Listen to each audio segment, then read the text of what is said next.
Pop off only on occasions, brother. Rich mama not made it, brother. Go figure, never caught cases, brother. Face it. It's week 5 of the NFL, where we'll see 2 of the NFL's oldest and most storied franchises. It's the Packers and the Rams, and it's coming right up on EA Sports. From the West Coast, we're coming to you live from the NFL's newest and the world's most expensive stadium, state-of-the-art SoFi here in Inglewood, California.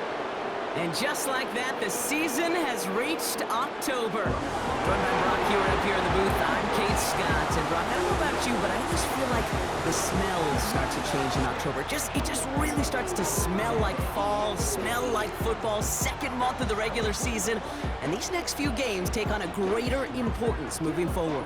Gosh, I wish I had a sense of smell. Mine is so bad, but I love what you're cooking right there.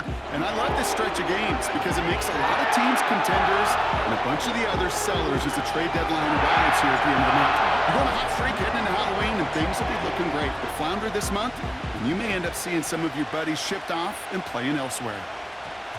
And this will be a touchback, so we're going to need our first snap to see the first action of this game. So the Rams offense getting out there for their opening drive of the game. And they're brought out by the 16-year pro, rebounded from an injury last season, Matthew Stafford. Stafford just continues to fight off injuries, and he continues to battle father time. And it is remarkable. There's a lot of quarterbacks as we see him age. We see the arm fall apart. We see the wear in the tear and the velocity disappear. You're just not seeing that with Stafford. You can question how long the journey may continue, but you cannot question how productive he is when he's on that field. And he's caught behind the line for a loss. Well, he was supposed to be the one who chipped away a few and got a new set of downs started right in rhythm. Instead, he's now forced to pick himself from behind the line thanks to a great effort defensively. On second down, a run with Williams. And it's a nice little chunk here, 6 yards. Jair Alexander with the stop. He gets a half dozen on the carry. That's also going to bring up 3rd and 6. That's a run that you'll take the result in the NFL every time. A nice play, a solid gain, but it's also a run that you know and you may come back to, because if you were that close to breaking off an explosive one, you'll really break the backs of the defense. Chased out to his right. That's the rookie from Texas hauling it in. And he's going to get this up to the 45 before he's brought down. It's a gain of 21 yards to pick up that first down. You know what I like about that, Kate? I like that they're not coming out slow. They're willing to go with some looks here that will yield big yardage down the field instead of just settling for dinking and dunking the ball.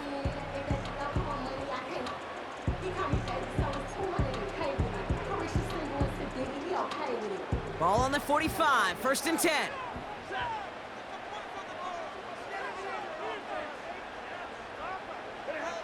Stafford from the gun. And this time they're going to get there, and they drop him. And the big play drives them backwards. 2nd down coming up. Brings up 2nd and 20 at the 35-yard line. Trying again, following the sack. Completed over the middle. And that's good for a gain of 5. Brought down by Quay Walker.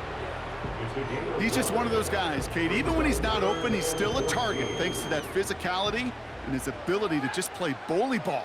They don't like forcing into coverage, but sometimes when you got a bully like him that can create space, you just find a way to get him the ball. And they're going to bring him down just on the other side of midfield. You can earn your money in the NFL in all sorts of different ways, but defensively, in a league where you're just not hitting as much in training camp, you're not tackling as much as they got to in the old days, when you can make a play in the open field, keep them short like that, I promise you some money will follow. Stafford gonna go on 4th. He finds him beyond the marker. And he'll pick up enough to move the chains. Oh, I love 4th downs. It just brings out the very best, and you get to see how you handle the most pressure, and it turns out they handled it pretty darn well, and now they'll keep pushing. They have another 1st and 10 on this opening drive, this one from the opposing 40. Now Stafford again. Falls to the ground out left, incomplete. Nearly an interception on that play, so it'll be 2nd down. I think I could see his eyes from the booth. He was envisioning the return and simply dropped it. You got to secure the pick before anything else. Stafford to throw again on second. That one complete to Whittington. And he's going to be brought down at the 23-yard line. That one goes for 17 yards and moves the chains. I'm sure coach and play caller doesn't mind making the job a little bit easier. You know, play calling's a lot simpler and easier when you count on the offense to move the chains on those early downs. From the gun, a carry by Williams. And they take him down, but he's able to get this inside the red zone. Managed 6 on the play, bringing up 2nd and 4. A 6-yard pickup brings up 2nd and 4. From the 17. Going over the middle, but it's incomplete. Almost a completion of the wrong team there. And now they need to get 4 on 3rd down.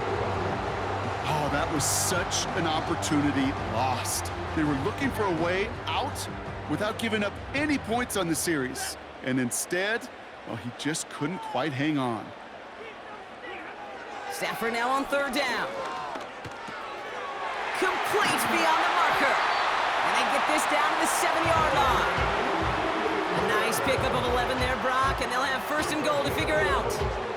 You're not going to last long in the National Football League if you don't convert a good chunk of your 3rd downs.